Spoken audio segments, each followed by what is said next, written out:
অনিয়ম, দুর্নীতি ও অর্থ পাচারের অভিযোগে এক বছরে মোট ৩৯৯টি মামলা করেছে দুর্নীতি দমন কমিশন দুদক।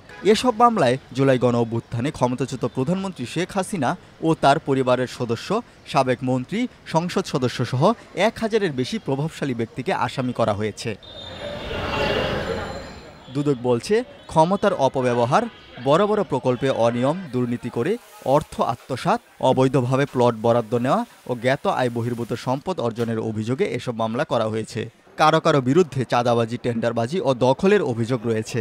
আসামিদের কেউ কেউ টাকা পাচার করে যুক্তরাষ্ট্র, অস্ট্রেলিয়া, সুইজারল্যান্ড, সুইডেন ও কানাডায় একাধিক বাড়ি, ব্যবসা প্রতিষ্ঠান গড়ে তুলেছেন।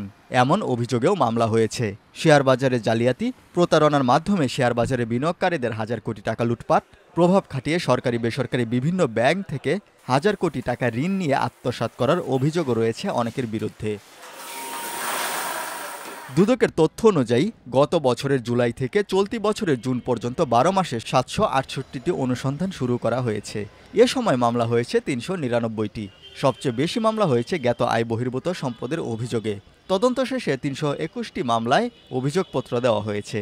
দুদকের তথ্য মতে গত জানুয়ারি থেকে মার্চ পর্যন্ত ৩ মাসে ৭১টি মামলা হয়েছে জনপ্রতিনিধি ও রাজনৈতিক দলের নেতাকর্মীদের বিরুদ্ধে। তবে অনিয়ম ও দুর্নীতি ও অর্থ পাচারের অভিযোগে একই সময়ে সবচেয়ে বেশি মামলা হয়েছে বিগত সরকারের প্রভাবশালী আমলা, পুলিশসহ সরকারি কর্মকর্তাদের বিরুদ্ধে। আওয়ামী লীগের প্রভাবশালী ৪৪ জন ব্যক্তির বিরুদ্ধেও মামলা করা হয়েছে।